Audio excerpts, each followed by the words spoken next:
Lazarus melihat saat ini pemerintah daerah juga berharap mengenai perbaikan jalan daerah pada IJD.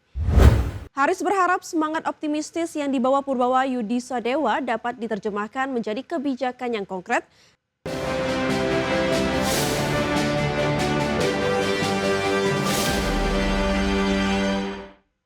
Komisi 5 DPR RI mendorong Kementerian Pekerjaan Umum untuk memperbaiki jalan daerah dengan mengusulkan anggaran Inpres jalan daerah yang lebih besar pada 2026. Ketua Komisi 5 DPR RI, Lazarus menyebut hal itu penting karena saat ini dana alokasi khusus infrastruktur daerah ada pemangkasan. Sebelumnya pemerintah mengarahkan 4 triliun rupiah untuk IJD tahun 2025.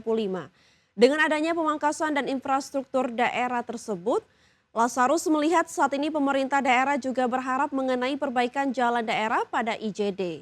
Dengan implementasi IJD yang baik, Lazarus melihat hal tersebut bisa mendorong pertumbuhan ekonomi karena tak semua pusat produksi di daerah berada di pinggir jalan.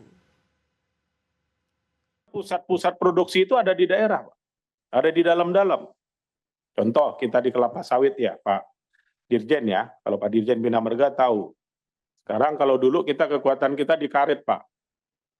Sumatera, Kalimantan itu dulu kekuatannya di karet, Pak. Produksi komoditi. Ya, orang sekarang nanam karet mau keluarkan ke jalan raya berapapun harganya nggak pernah untung, Pak. Kenapa? Karena habis di biaya angkut. Habis di biaya seperempat kendaraan. Demikian juga sawit, Pak. Sawit 2 hari dipanen tidak bisa keluar, harus dibuang, Pak. Anggota Komisi 11 DPR RI, Haris Turino mengapresiasi target pertumbuhan ekonomi ambisius yang diungkapkan Menteri Keuangan Purbaya Yudi Sadewa. Target pertumbuhan ekonomi yang ambisius dinilai sebagai semangat positif yang dibutuhkan di tengah berbagai tantangan ekonomi. Meski demikian, Haris mengingatkan pemerintah mengenai sejumlah pekerjaan rumah yang harus diselesaikan. Tantangan tersebut meliputi isu pemutusan hubungan kerja, daya beli masyarakat yang masih terasa sulit, serta defisit APBN yang harus dijaga dengan ketat. Menurut Haris, pemerintah perlu menyusun strategi yang cermat untuk mengelola berbagai tantangan tersebut agar tidak menghambat laju pertumbuhan ekonomi Indonesia. Haris berharap semangat optimistis yang dibawa Purbawa Yudi Sadewa dapat diterjemahkan menjadi kebijakan yang konkret. Dengan begitu, target pertumbuhan ekonomi 8% yang kerap disampaikan oleh Presiden Prabowo Subianto dapat benar-benar tercapai.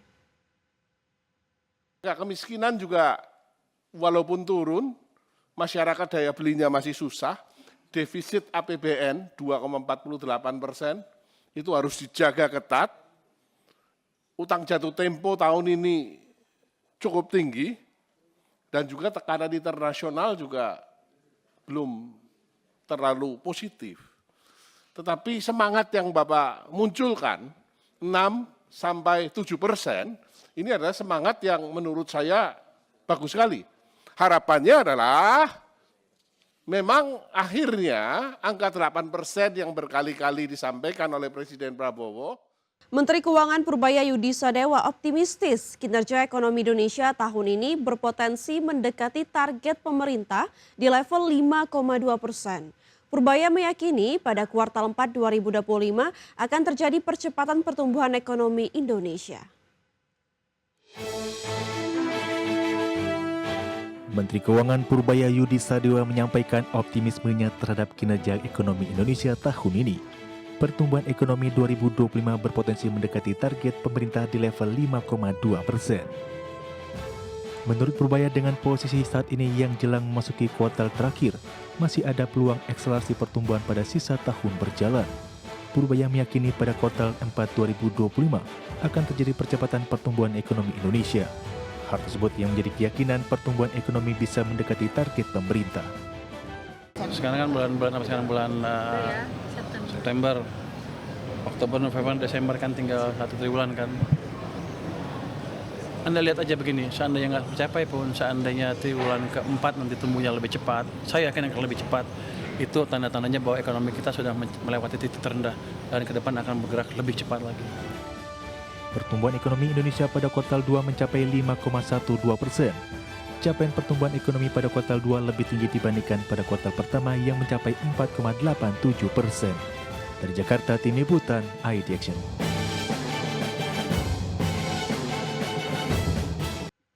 Pemirsa, Kementerian Pekerjaan Umum akan melelang 19 proyek jalan tol kerjasama pemerintah dan badan usaha dengan total nilai investasi 408,6 triliun rupiah.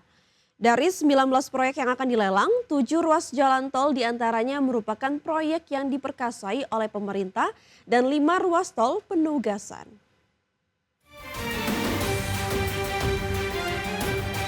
Kementerian Pekerjaan Umum akan segera melakukan lelang sebanyak 19 proyek jalan tol kerjasama pemerintah dan badan usaha. 19 proyek tersebut memiliki total nilai investasi 408,6 triliun rupiah. Dari 19 proyek yang akan dilelang, 7 tol diantaranya merupakan proyek yang diprakarsa oleh pemerintah. Sementara 7 tol lainnya merupakan proyek kerjasama pemerintah dan badan usaha atau KPBU, prakarsa badan usaha atau Ansolution, dan 5 proyek KPBU penugasan senilai 1,62 triliun rupiah. 7 proyek jalan tol yang merupakan prakarsa pemerintah yakni Tol Bandung Intraurban, Jalan Tol Pejagan Cilacap, Jalan Tol Tuban Babat Lamongan Gresik, Jalan Tol Malang Kepajen, Jalan Tol Gede Bage Tasikmalaya, Jalan Tol Gilimanuk Mengwi, dan Jalan Tol Bandar Udara Supadio Pelabuhan Kijing. Sementara 7 ruas tol prakarsa badan usaha yakni Jalan Tol Pluit Bandara, Jalan Tol Cikunir Karawaci Elevate, Jalan Tol Semanan Balaraja, Harbor Toll Road, Jalan Tol Bitung Serpong dan Jalan Tol Caringin Cisarua, dan Jalan Tol Akses Patimban Extend. Dan 5 ruas tol penugasan yakni Jalan Tol Prapat Kisaran, Jalan Tol Dumai Simpang Singgandal Rantau Prapat, Jalan Tol Pelabuhan Panjang Lematang, Jalan Tol Rengat JC Pekanbaru, dan Jalan Tol Jambi Rengat. Dari Jakarta, Tim Liputan, ID Action.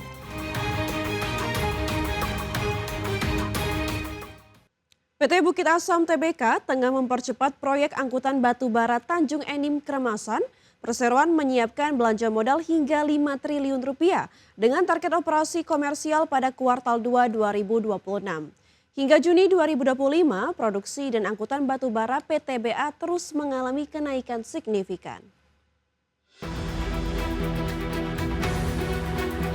PT Bukit Asam Tbk menyiapkan belanja modal hingga 5 triliun rupiah untuk proyek angkutan batu bara Tanjung Enim Kramasan. Hingga saat ini pengeluaran sudah mencapai 1,5 triliun rupiah dan masih ada sekitar 3 triliun rupiah yang akan dialokasikan sampai pertengahan tahun 2026. Proses pembangunan jalur angkutan batu bara ini telah mencapai 50%.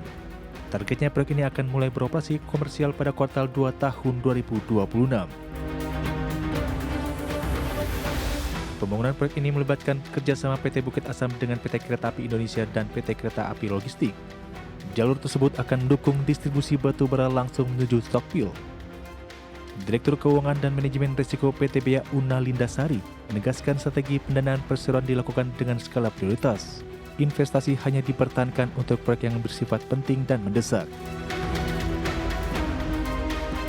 Hingga Juni 2025, volume angkutan batu bara PTBA naik 9%, menjadi 19,27 juta ton dari sebelumnya 17,7 juta ton. Sementara volume produksi batu bara mencapai 21,73 juta ton atau meningkat 16% berkat optimalisasi rantai pasok dan efisiensi logistik. Tim Liputan, ID Action.